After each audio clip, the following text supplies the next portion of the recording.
I wanted to come back to Seabright tonight and be with the mayor, who has done an incredible job. I will tell you, there hasn't been a mayor who's done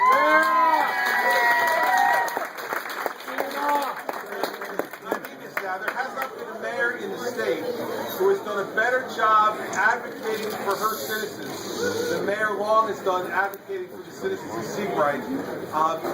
We talked often, and she has done a great job, and you owe her a real debt of gratitude. She's done a great job. I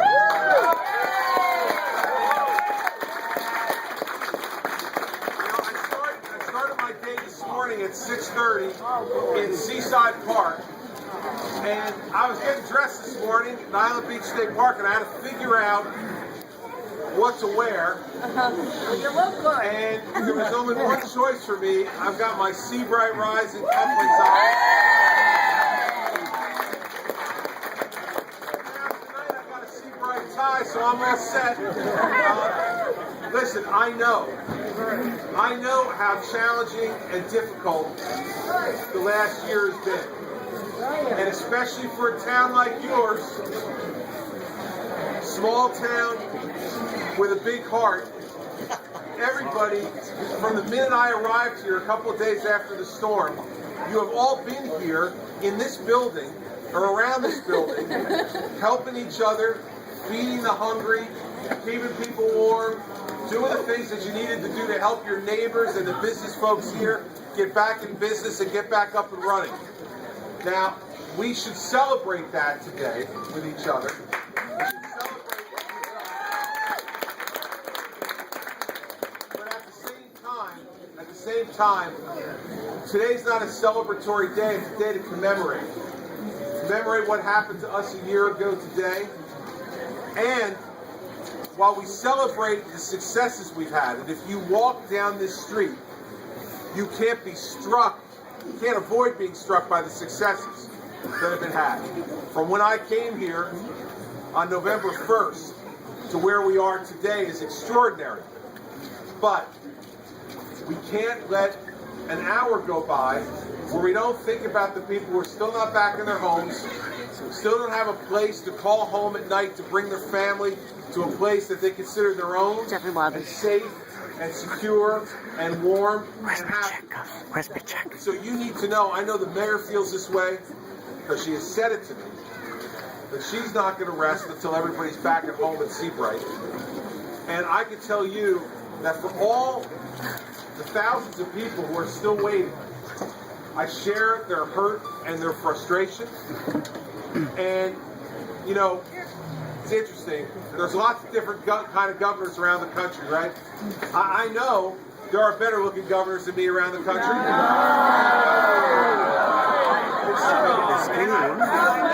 And I know, despite my recent efforts, there are better governors in America than me. But let me tell you this. On October 29th of last year, the job that I considered the greatest job that I'll ever have transformed itself because of Sandy from a job to a mission. For those of you out here who've had a mission in your life, you know the difference. A mission is sacred. A mission is about something bigger than your own self-interest.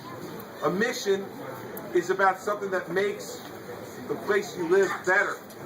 And it never, when you complete your mission, do you leave anybody behind. Ever. Ask a veteran in this room tonight, they never leave a fellow soldier behind. And in the same way, on October 29th, a year ago, my job changed from a job to a mission. And so, while there might be other kinds of governors, I will tell you this. When things need to be knocked over, when things need to be yelled about, when things need to be fixed, when we need to do things, I'll fight as hard as anybody in this country.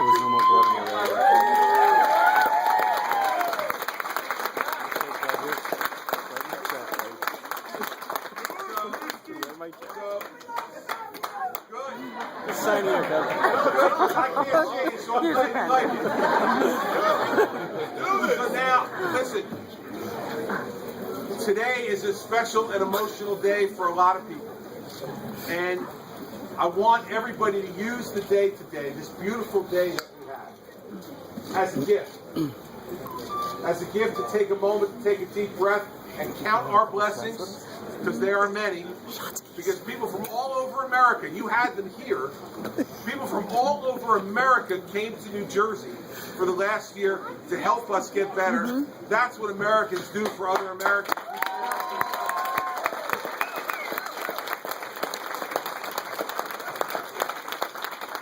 So count the blessings and the help that we got from around the country and from your neighbor, from the person you work with every day, from your relatives who welcomed you into their homes.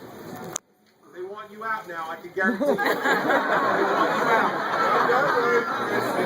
Sorry, you're the one who's do this. You want them out too. So write the check. But we have to count our blessings for that. But at the same time, we've got to make sure that we never ever forget the people who still need our help. And for those of you who had your life restored to normalcy, I would suggest to you that today's the day, if you haven't done it already, to redouble your effort for the person whose life isn't normal. To do a random act of kindness for that person. Yeah. To do something for them that makes them know we're up. So, I'm just thrilled to be back here. I'll make my way through and shake hands and take pictures with anybody who wants it. And then I'm going to go across the street to Angelica's and welcome them back into business. Yeah.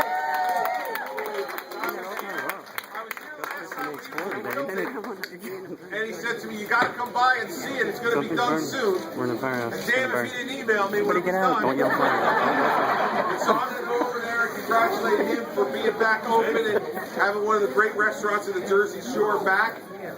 And I'll end where I started. None of this stuff that we have done, we could have done by ourselves. No governor could do this by himself. No mayor could do this by herself. It was tens of thousands of volunteers and the great citizens that Dina and I have the absolute honor of representing that helped to rebuild this state. We've got a lot of work left to do. But I will tell you that I know in my heart, you'll remember 2 years ago when Irene came, I told all of you to get the hell off the beach. And I had governors from around the country call me and say, did you really say that? Did you say, what's happening there after you've said that? And I said, you've never been here, have you? I said, because the first 2 days before the storm, I said to folks, like, it would be better if you got to higher ground. Please be safe, be aware of the conditions, and nobody left. In fact, I was watching on TV a reporter standing on a boardwalk in Asbury Park. This is 18 hours before the storm, and some guy was on the beach with a woman putting sunscreen all over her. So I said, I'm pissed now, and I got to go down. So I went down to my press conference, and that's what I said to folks in New Jersey: get the hell off the beach, maximize your tan, get off, and get out of town. Well, this is what they don't understand about New Jersey. Right after that, 1.2 million people evacuated from the Jersey Shore without incident. What I said to people around the country was, you don't understand. These are my people. This is the way we talk here. I was being too nice before. We know each other. The point is, we know each other. We know who we are and what we believe in and who we stand up for. And people around the country can come in to help us, but it's New Jersey that has to finish the job for each other. That's what I'm here to do. As long as you let me be governor, that's exactly what I'm going to do. And we'll continue to work together until not one person is left behind, and then we can say the mission is complete. So congratulations to what you've done, and let's get back to work. All right, let's go. Shot skis. Shot skis, go. Come on, let's shot skis.